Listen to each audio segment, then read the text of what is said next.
morning, everyone, and welcome to another edition of Good Morning Hebrew Home. I am your host for today, Catherine Farrell, and of course, we're coming to you live from the Derfner Judaica Museum here at the Hebrew Home. We have a super exciting show for you today. So we're actually, well, I guess I'll say the day. Today is Tuesday, November 24th, and the time is 10:30, and we are actually just going to jump right into our interview. Our special guest for today is on a little bit of a time crunch. So let me introduce to you Mojdeh Rutigliano, VP of Nursing. Good morning, everyone. Thank you for coming. You're welcome. It's so exciting to have you here. I know you've been the guest of the Good Morning Show several times, but this is the first time being my guest. Right. So. Oh, excuse me. Yes. Okay. Excuse me, everybody. We're not going to answer that right this second. All right. We all know that you're super busy, and so I so appreciate your time. Thank you. I thought it was important to invite you on today, and maybe on another time when we have a little bit more time. I really want to get to know Mojdeh and the things that you do outside of here. But I've noticed the rise in COVID cases, COVID numbers. Our community is going up again, and so I really wanted, and we have the holiday coming up.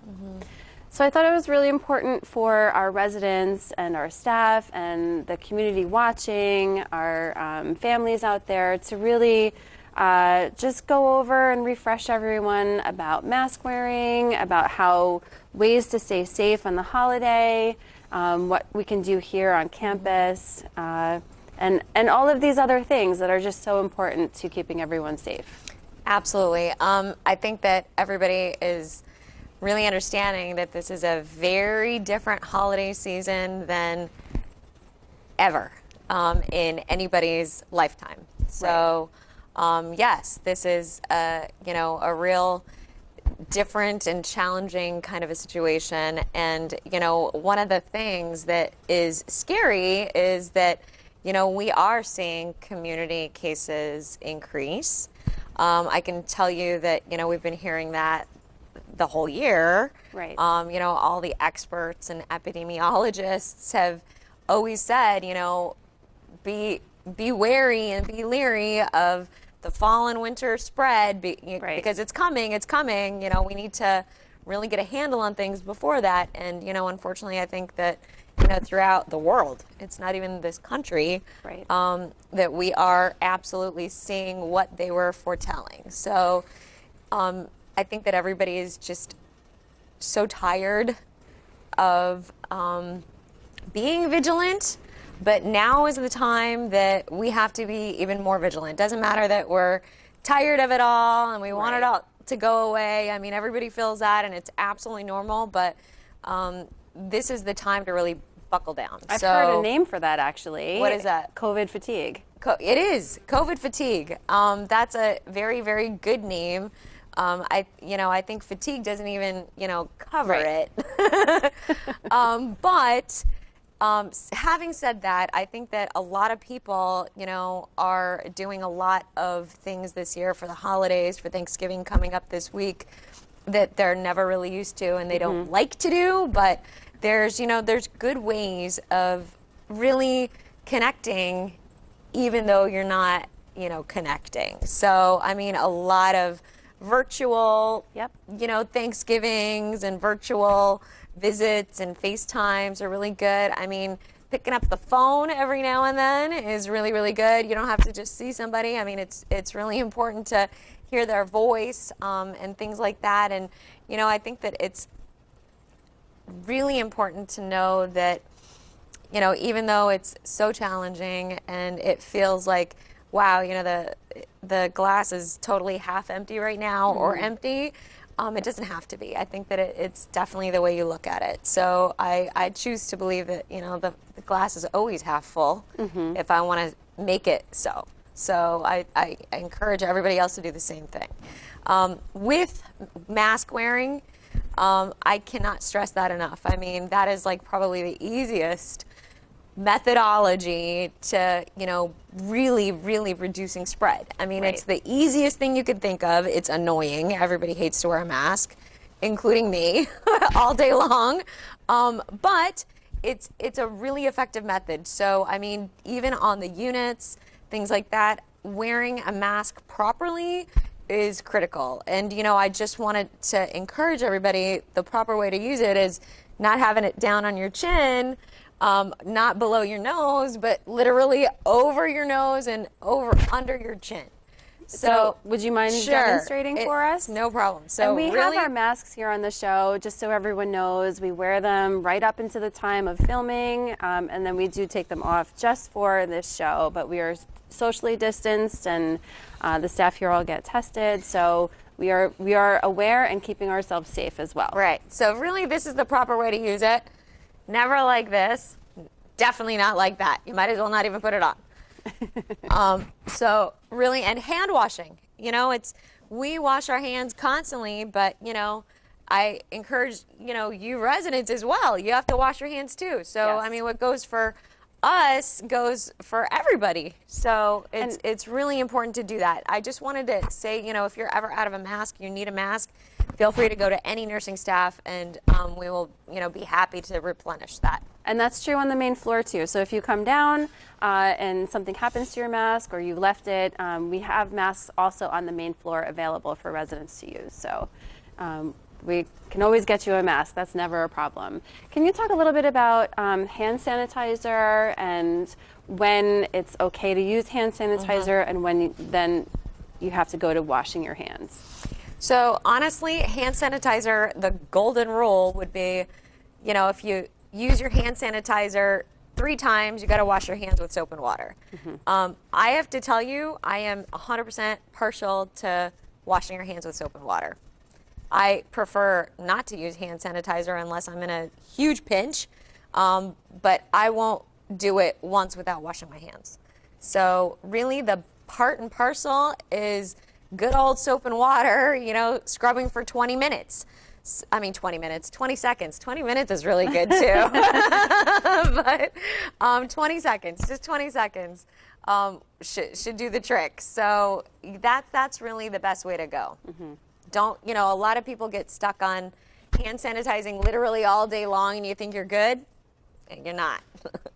And I've also heard someone mention that if you can't remember the last time you washed your hands, it's probably time to wash them. That's a great way to think about it, but that's too long.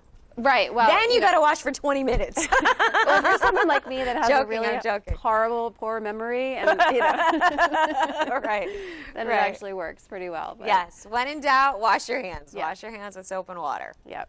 Yep.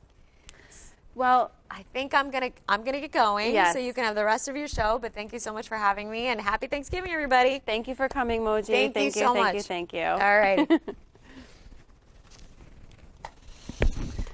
So, let's move into our regular ingredients for the show. The weather is actually really pretty and sunny, but guys, it is cold outside. It's only going to be a high of 47, so this is typical fall weather, Thanksgiving weather. So if you do decide to go outside, really bundle up. Make sure you grab those hats, the gloves, of course the coat, scarf, everything. All right, let's take a look at what happened in history. There was actually a few things. For November 24th, in 1950, Guys and Dolls opens at the 46th Street Theater in New York City, so that's fun. It went for 1,200 performances. In 1954, Air Force One, the first U.S. presidential airplane, was christened. In 1966, the Beatles began recording sessions for their album Sgt. Pepper's Lonely Hearts Club Band.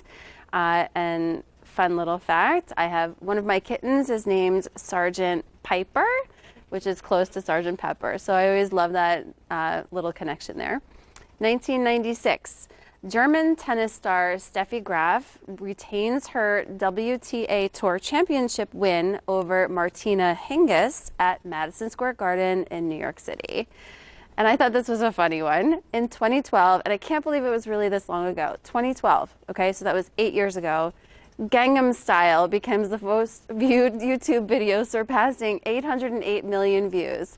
To be honest, I had to go back and watch it after seeing that little bit of information there. And strangely enough, we only have one thing that's the national day for today, and it's National Sardines Day. So guys, if you like sardines, which I do not, but if you like sardines, maybe go have a sardine pizza, or what else do you eat sardines with? I guess on crackers, maybe. That salad, right? The Caesar salad. So actually, I would probably do sardines in a Caesar salad, maybe. So sorry that Moji had to leave us because we're moving into our birthday segment. And though we don't have any residents celebrating birthdays, we actually have 7 staff members celebrating birthdays today, which for me at least is a record on this show. So Jamion in food services, happy birthday. Aubrey in housekeeping. Maria Suarez in HR, happy birthday, Maria. And 4 from nursing, so I was going to have maybe Moji read the nursing staff, but she's gone. So it's Genevieve, Elizabeth, Christine, and Aisha. Happy birthday. Our celebrity birthday for today, Katherine Heigl, Colin Hanks, and Henri Toulouse-Lautrec, who was a French painter. So happy birthday, everyone celebrating here at the Huber home, out there in YouTube land, or wherever you may be. Let's move into the menu. And so now I say this every week. I guess I just like food, but this is really a lunch and dinner that speaks to my heart. I am not of Italian descent whatsoever, but I die for Italian food. So much so, Olivia, that when I was very little, I had a cat named Candy, and Candy ended up having kittens. And I got to name 2 of the kittens. My brother got to name the other ones, but I got to name 2. And I named one of them Barkley, after the dog in Sesame Street. And the other one I named Spaghetti, because it was my favorite food at the time. And I have never looked back. I love Italian food so much. So anyway, our lunch for today is a garden vegetable soup, beef and pasta for the entree, and dessert is applesauce. Our dinner is minestrone soup, eggplant parmesan with linguine with garlic olive oil, and orange sorbet for dessert. So that would be a meal made in heaven for me. Anyway, let's move into our final segment for today. I thought this was interesting both because I personally like to report on women, stories about women, especially stories about women moving into breaking the glass ceiling, so to speak, or moving into positions that have never been held by a woman before. And this also ties into David Pomerantz, who used to do the Tuesday show. So I thought this was perfect for today. The title is Monumental Day as First Ever Woman is Named the General Manager of a Major League Baseball Team. The Miami Marlins broke one of baseball's glass ceilings by becoming the first club to hire a woman as general manager in Major League Baseball or in any professional men's team in the U.S. Kim Eng also became the first Asian American to manage a team, and it is obviously not the result of any diversity quota. Kim brings 30 years of experience in the backrooms of the majors, holding positions first with the Chicago White Sox in 1990 as an intern, and then rising up to become an assistant GM with the New York Yankees and VP assistant GM for the LA Dodgers. Quote, Kim's appointment makes history in all professional sports and sets a significant example for the millions of women and girls who love baseball and softball. That was a quote by Commissioner of Baseball, Robert Manfred Jr., and she started her career playing softball for 4 years at the University of Chicago, and before taking over the chair for the Marlins, served as the Major League Baseball's Senior Vice President of Baseball Operations. Her extensive support of the youth game was noted by the CEO of the Marlins, none other than Derek Jeter, who said, her extensive work in expanding youth baseball and softball initiatives will enhance our efforts to grow the game among our local youth as we continue to make a positive impact on the South Florida community. I didn't know he owned them, but now I do. We couldn't be more excited to have her experience, her leadership of of our baseball operations team will play a major role in our path towards sustained success, added Jeter. Quote, I entered Major League Baseball as an intern, and after decades of determination, it is the honor of my career to lead the Miami Marlins as their next general manager, Eng said to the Marlins press conference. This challenge is one I don't take lightly. When I got into this business, it seemed unlikely that a woman would lead a major league team, but I am dogged in my pursuit of my goals. My goal is now to bring championship baseball to Miami. I am both humbled and eager to continue building the winning culture our fans expect and deserve. So really great job. Excellent Miami Marlins. Maybe I'll start watching some baseball again. And congratulations to Miss Eng. So that's our show for today, guys. Please reach out. The number is 2813. Let us know your thoughts, your questions, your topics, what's something you want us to cover, just anything. Just give us a call. We haven't had mail in a while. And so I'm going to leave you with this inspirational quote by Albert Einstein. There's only two ways to live your life. One is as though nothing is a miracle, and the other is as though everything is a miracle. So guys, once again, I'm Catherine Farrell, and this is Good Morning Hebrew Home. I wish you all a wonderful day.